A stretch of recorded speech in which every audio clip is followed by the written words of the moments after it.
हम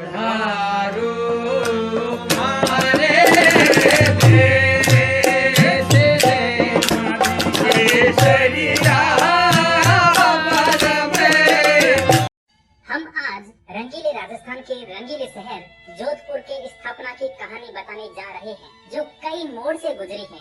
जोधपुर के संस्थापक राव जोधा को एक बार राज्य से जान बचाकर भागना पड़ा था और मेहरानगढ़ किले के निर्माण के दौरान एक संत के श्राप का सामना भी करना पड़ा। मंडोर को हासिल करने के संघर्ष के दौरान एक औरत ने राव जोधा को मूर्ख कहा, तब जाकर राव जोधा अपना राज्य प्राप्त कर सके और इससे उनकी जिंदगी बदल गई। तो जानिए पूरी कहानी क्या है। बात उस समय की है जब राव जोधा के पिता राव रेणमल मारवाड़ के पहले की राजधानी मंडोर में शासन किया करते थे और मेवाड़ में चलने वाला शासन भी उनकी सहमति से ही चलता था। मेवाड़ में उच्च पदों पर उनका पूरा दबदबा था। इससे मेवाड़ के कुछ प्रशासनिक सरदार नाखुश थे।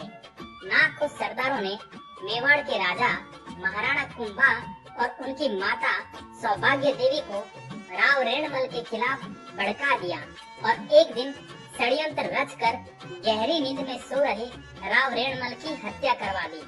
राव रेणमल की हत्या के बाद राव जोधा सहित उनके सभी बेटे राज्य छोड़ने पर मजबूर हो गए और छुप करके फिर से अपना राज्य पाने की कोशिश करने लगे। वीर राव जोधा साहसी और पराक्रमी थे। उन्होंने अपने भाइयों के साथ मंडोर पर आक्रमण किया, पर उन्हें हार का सामना करना पड़ा। राव जोधा और उनके भाइयों ने हार नहीं मानी और दोबारा कोशिश की, लेकिन बदकिस्मती से उन्हें फिर हार का सामना करना पड़ा। ऐसा एक बार नहीं बल्कि कई बार हुआ। सभी भाइयों को समझ में नहीं आ रहा था कि आखिर करे तो क्या करें। बार बार हार के बाद भी राव जोधा और उनके भाइयों ने अपनी तैयारी जारी रखी। वो भेष बदलकर गाँव में घुमा करते और लोगों को अपने साथ जोड़ते। ऐसा लगभग 15 वर्षों तक चला। लेकिन जब एक बार राव जोधा किसान के भेष में गांव में घूम रहे थे तो उन्हें जोर की भूख लगी, तो वे एक जाट की डाणी में पहुँचे। उस वक्त किसान जाट की पत्नी बाजरे का खींचड़ा बना रही थी। भूखे राव जोधा को जाटनी ने खाने के लिए बाजरे का गर्मा गर्म खींचड़ा परोसा। राव जोधा को जोरों की भूख लगी थी, सो वे खींचड़े को ठंडा होने का इंतजार किए बिना ही उन्होंने बीच थाली में हाथ डाल दिया। खींचड़ा गर्म होने की वजह से राव जोधा की अंगुलियां जल गई।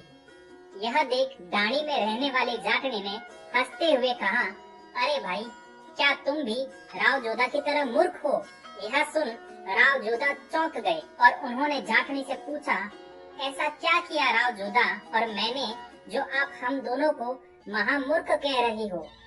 जाटनी बोली, जिस तरह राव जोधा बिना अगल बगल के राज्यों के जीते मंडोर पर आक्रमण कर देता है और उसे हार का सामना करना पड़ता है, उसी तरह मेरे भाई तुमने भी थाली के किनारे ठंडा पड़े खींचड़ा को छोड़कर बीच थाली में हाथ डाल दिया तो जलना ही था।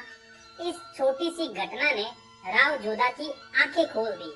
उन्होंने इसके बाद मंडोर के आसपास के क्षेत्रों पर आक्रमण कर उन्हें जीत लिया और अंत में अपनी स्थिति मजबूत कर मंडोर पर भी आक्रमण किया और विजय प्राप्त कर ली और अपना खोया हुआ पैतृक राज्य भी हासिल कर लिया। इसके बाद जब नया दुर्ग बनाने की बात आई तो राव जोधा को एक योगी द्वारा एक श्राप मिल गया। नए दुर्ग के निर्माण के लिए उन्होंने पंचेटिया पहाड़ी को सबसे उपयुक्त माना, क्योंकि यहाँ पर पानी की कोई कमी नहीं थी। इस पहाड़ी पर एक झरना बहता था जिसके पास चिड़ियानाथ नामक योगी रहता था। योगी को बताया गया कि राजा यहाँ दुर्ग बनाना चाहते हैं, कुटिया हटाएं, लेकिन योगी राजी नहीं हुआ। जोधा को इससे उपयुक्त स्थान न मिला तो उन्होंने यही निर्माण आरंभ करवा दिया। योगी चिड़ियानाथ जी ने गुस्से में कुटिया उजाड़ दी और दोणी के अंगारे झोली में भर लिए और वहाँ से चले गए। जाते जाते राव जोधा को चिड़ियानाथ योगी ने श्राप दिया कि जिस पानी के कारण मेरी तपस्या भंग हुई है वो पानी तुझे कभी नसीब ना हो। और माना भी जाता है कि तब से जोधपुर में पानी की तंगी ही रही। जब दुर्ग बना तो राव जोधा ने साधु की कुटिया वाले स्थान पर एक कुंड और छोटा शिव मंदिर बनवा दिया। ये पानी की तंगी इंदिरा गांधी नहर आने के बाद ही समाप्त हो सकी। मेहरानगढ़ किले की नींव देवी माँ कर्णी ने रखी और राव जोधा ने अपने नाम पर जोधपुर शहर बसाया। माँ कर्णी ने राव रेणमल, राव जोधा और राव बीका तीनों पीढ़ियों को शरण दी थी और उनकी आध्यात्मिक गुरु भी बनी। जोधपुर और बीकानेर के प्रति माता का स्नेह हमेशा रहा। उन्होंने बीकानेर और जोधाने को अमर रहने का आशीर्वाद भी दिया और आज आधुनिक जोधपुर राजस्थान का दूसरा सबसे बड़ा शहर और पर्यटकों के लिए सबसे पसंदीदा शहर बन गया है। पूरे वर्ष चमकते सूर्य वाले मौसम के कारण इस नगरी को सूर्य नगरी कहा जाता है। मेहरानगढ़ दुर्ग को घेरे हुए हजारों नीले मकानों के कारण इसे नीली नगरी के नाम से भी जाना जाता है। आज पूरे जोधपुर शहर में कई वैभवशाली महल, किले और मंदिर एक तरफ जहां ऐतिहासिक गौरव को जीवंत करते हैं, वहीं दूसरी ओर यहाँ की लोक संस्कृति, लोक नृत्य, संगीत और यहाँ की मीठी भाषा के लोग शहर को रंगीला बना देते हैं।